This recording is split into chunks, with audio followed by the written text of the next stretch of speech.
Capricorn rising, this is Cosmic Girl 101 signing on for your March 2024 astrology video. The topics this month of March we're going to be covering is the Sun, the moons, our personal planets being Venus, Mars and Mercury. Opening up the month of March, the Sun, which has been transiting in your third house, continues to do so, opening up the month of March until the 19th. So the Sun in the third house has you very busy and putting a lot of energy and time into educational pursuits, other people, so things that you're doing day to day in your local community. What you do on a day-to-day basis is highlighted as well. Commerce and trade, technology, vehicles as well, siblings and cousins, children could be highlighted here as well. So this is where a lot of energy and communication is happening in your third house. On the 19th, we've got that Sun now leaving your third house and ingressing into Aries for the next 4 weeks. And this is going to be your fourth house now lit up and having a lot of energy and time and attention drawn to the fourth house topics. On the same day, it is the beginning of the spring equinox in the Northern Hemisphere, and it's the beginning of the autumn equinox in the Southern Hemisphere. This is also known as the start of the astrological year, and this is the Sun's exaltation, and Sun in Aries loves being in this position. Quite simply, there's a lot of vitality, and the Sun can do its natural organic thing, which is shine brightly and have a lot of vitality and illumination. So for you as a Capricorn rising, you are going to be very anchored into real estate and property matters. Lots of activity with family. Could have you going down the rabbit hole of ancestry and DNA tracking. Could also have you very aware of your foundations, and if they're not strong or if they're strong, you could be just really thinking about your sense of security, where you're even living. Are you in the right place? This is what's highlighted here, and there's a lot of activity for the next 4 weeks for you, Capricorn rising. Now on to the lunations for the month. On the 10th, we have a new moon in Pisces, and for you, Capricorn rising, Pisces is your third house. So you might be starting something on the 10th, or there might be something that comes across your table that is asking of you to commit to something here on the 10th in regards to your local community. Could be to do with a course, a study. So learning something new, could be a language, or could say it's something to do with even your local community. But a new beginning, nevertheless, something that's being planted and being offered to you. So you might be starting something that feels like it's got legs, it's got potential, and you're on board. What begins now blooms or busts come the full moon in Pisces on September 17, 2024. What you're beginning on the 10th, because it's a full moon lunar eclipse in Pisces. So we've got the new moon to the full moon. So just have that awareness. If you're really anchoring into something that is longer than the 17th of September, or its end date is longer, past the 17th of September, something could change on that date, 17th of September, that disrupts the flow of whatever it is that you're beginning here, or what has been offered to you. Forewarned is forearmed.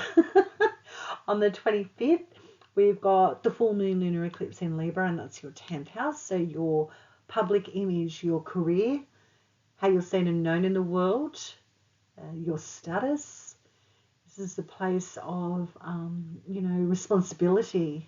There's a lot of illumination here. You're on the world stage in the 10th house.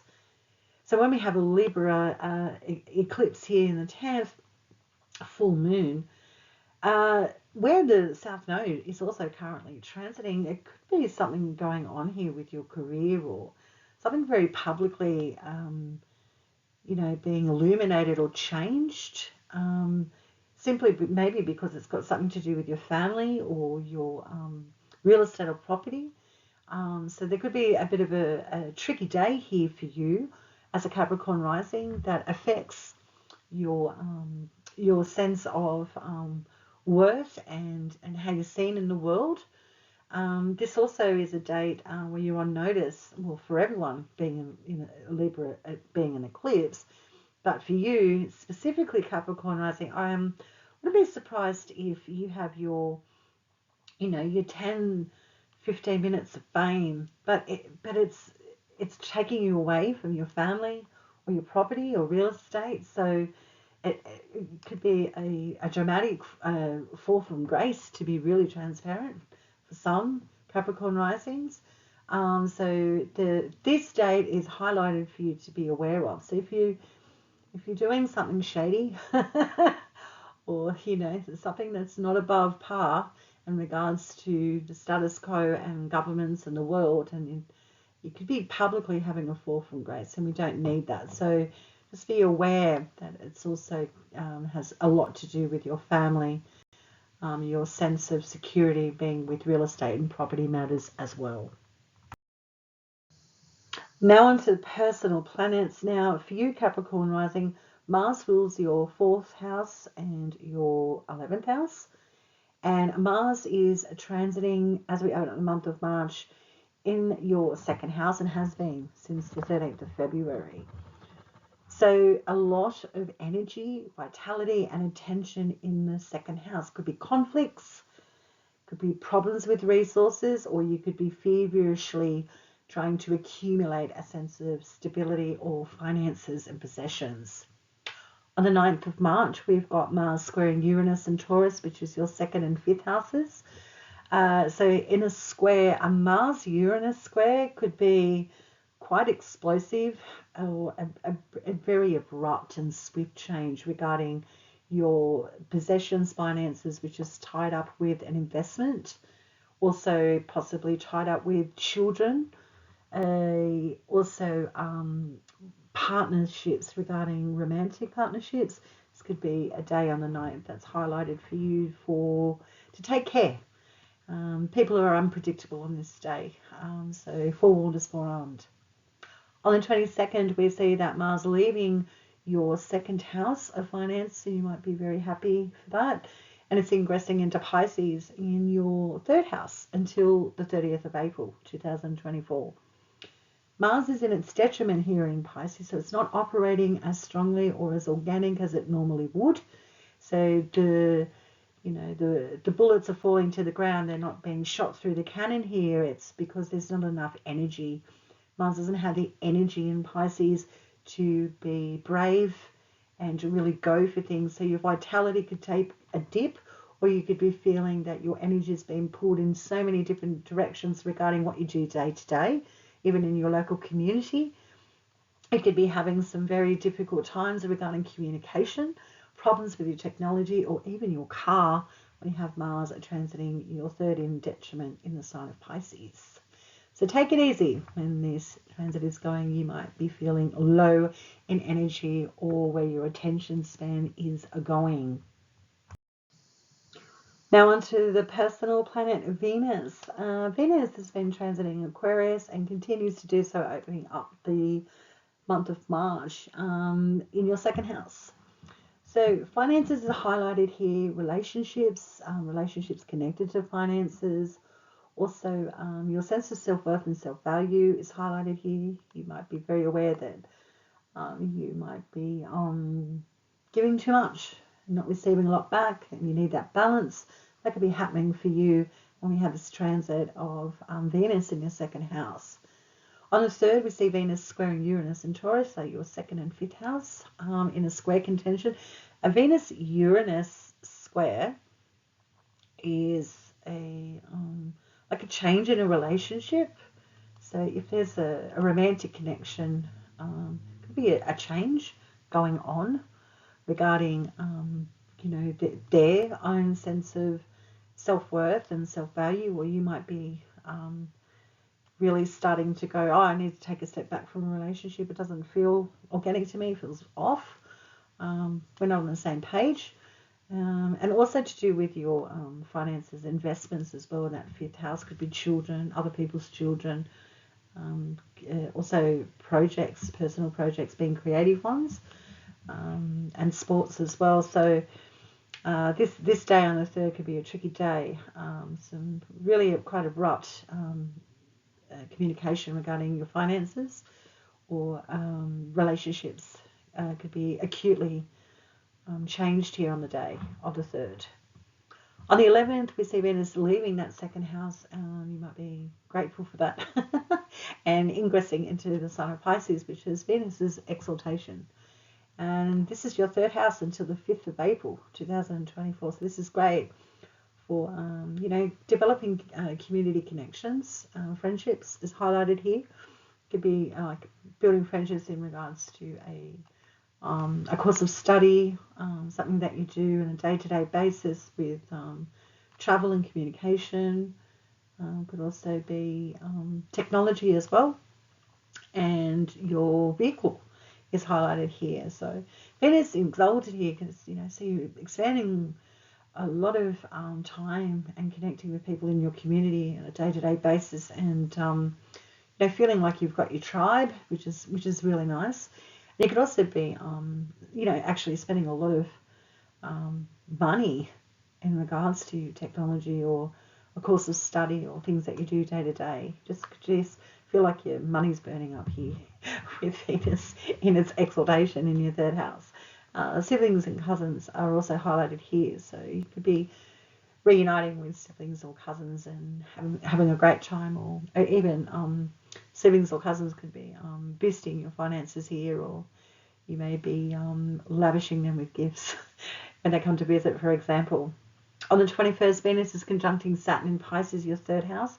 This could be a very sobering day regarding a relationship in your local environment. Someone that's older than you might be going through a difficult time, or communication could just feel like it's come to a halt regarding siblings, cousins, or even a course of study, like a problem with a teacher or a classmate. Or there could be just feeling like it's a really jarred day regarding, moving around in your local community. Things could just be difficult. Your car could just be giving you curry on that day, for example. So 21st of March, yeah, everyone look out for that day. But for you, Capricorn rising, it's all about that 3rd house. On the 24th, we see Venus now sextiling Jupiter in Taurus, which is beautiful. So you've got the 2 benefics in a sextile aspect. So your 3rd house to your 5th house. So I would imagine for you, Capricorn rising, that your communications or your investments or what you do every day is really improving your relationships or your romantic partners. Things might be now expanding or becoming more joyful for them, which makes you feel quite happy. You could be, really expanding your social networks regarding your creative projects that you've been involved with. Could be a return of an investment as well, or some really quite uplifting news from children when you have Venus sextiling Jupiter in your 3rd house and your 5th house. On the 28th, we see Venus sextiling Uranus and Taurus. So it was in the square at the opening of the month of March. Now we've got a sextile. So whatever was abruptly occurring at the beginning of the month, things might now start simmering down or balancing out between your 3rd and 5th houses. A sextile aspect looks great for financial breakthrough or relationships as being easier than they have been for a little while. Venus also rules your 5th house and also your 10th house ruler. So for you as a Capricorn rising, I think it's wise that you feel that you have a lot of meaningful relationships in regards to what you do with your career. So building long-term friendships regarding your career, and also feeling that your partners, are on the same page regarding supporting your career as well. So something you'd probably will deal with being a Capricorn rising through your whole life, just having that balance between your 5th and 10th house, because Venus is all about the love and balance, and that's what you're trying to create here. in the 5th and 10th house here. So now on to personal planet Mercury. Now Mercury is all about, acute, adaptable change. This could be with our minds, how we communication. Also just traveling. It's a lot to do with travel or traveling with our minds. Well, Mercury rules your 6th house and your 9th house. So that is something that might surprise you if you've never really paid attention to what Mercury rules in your chart. Well, whatever Mercury is doing in the solar system, it's going to have a lot of connection with your 6th house and your 9th house because it rules those houses. So opening up the month of March, Mercury is transiting in Pisces, your 3rd house, in its detriment. So he's in detriment in Pisces, so he's not, operating as well as he normally could. So Mercury could have you feeling like you're just not getting the details, not getting the data, or you're not getting the signing on the dotted line or the contract to come through. Nothing's being anchored into certainty here. That's what you're dealing with Mercury transiting in Pisces, your 3rd house. So your local community, things that you do day to day, commerce, trade, education, communication, short distance travel, technology, siblings, cousins, is all up for, basically being quite messy. So forewarned is forearmed. It's just a transit, but you could be struggling to get clear communication from people that holds you back. On the 4th of March, we've got Mercury sextiling Uranus in Taurus. So Mercury sextiling Uranus it feels like, okay, here comes the communication I've been waiting for. Something's coming back online. It's sudden, it's out of the blue, so a return of finances, a return of communication that you've been waiting on, or there's a sudden change going on in your day-to-day routine and life that feels like it's quite surprising, considering you might have reserved yourself to going, I'll just have to wait, or things aren't really going to come to pass right now, but then suddenly something breaks through for you here on the 4th of March. On the 8th of March, we've got that Mercury conjuncting Neptune in Pisces, your 3rd house. Now, the reason I'm laughing, Capricorn rising, is because Neptune is the planet that is associated with illusion and delusion, like hard to grasp and have something be real. It's great for creativity and, dropping offline regarding music and art. But when it comes to reality, it's a difficult planet to work with in our charts. So on the 8th, when Mercury is conjuncting Neptune, it's like trying to find a needle in the haystack regarding a document or a communication that you've been waiting on. Something is just not gelling here. So if you're on a course of study or you've got trade or commerce involved with your life with you and someone else, it could seem as if nothing's real yet. So forewarned is forearmed on the 8th. It could be a tricky day. On the 9th, we see that Mercury leaving your 3rd house and ingressing into the sign of Aries. And this is your 4th house. And this transits until the 5th, the 15th of May. So it's a long transit, and that's because Mercury is going into a retrograde. Now, Mercury ingressing into Aries in your 4th house is great for investments in real estate and property, or a return of investments. Could see you, working or getting some ideas about redecorating or doing something mercurial in the home, which is writing, speaking, teaching. So this is what's highlighted for you for the next few weeks when Mercury is ingressing into Aries. And just communication could be amping up regarding your family, or feeling like you're having a lot of exchanges with family members. Ancestry and just looking at even DNA lines might be of interest to you. You could be going down some rabbit holes regarding, trying to unearth, some information regarding family or even real estate and property. Because this transit also is highlighted when Mercury is in Aries, the 4th house. If you have been natally, you could be really drawn to walking around cemeteries and looking at really old tombstones, details, archaeology, getting information that seems to be below the surface, and it's something you might be interested in if you have Mercury and Aries in the fourth, being quite the detective, because Mercury is all about information, yeah. So you can get some really nice ideas regarding your home, family, or just a lot of busyness going on with your fourth house here. On the 10th, we see Mercury sextiling Pluto in Aquarius, second and fourth house connection. Talk about unearthing. You could be having some really Plutonian information come to light regarding your finances and assets and possessions. Could be something quite lucrative coming across the table here on the 10th that is unexpected regarding a family member. So it could be a surprise gift of finance. A windfall of some sorts regarding a family home or an investment on the 10th. So this day looks like particularly juicy and quite enjoyable. So enjoy that, Capricorn rising. Cosmic Girl 101 signing off. I hope you have a fabulous March of 2024, and I'll see you in the next video.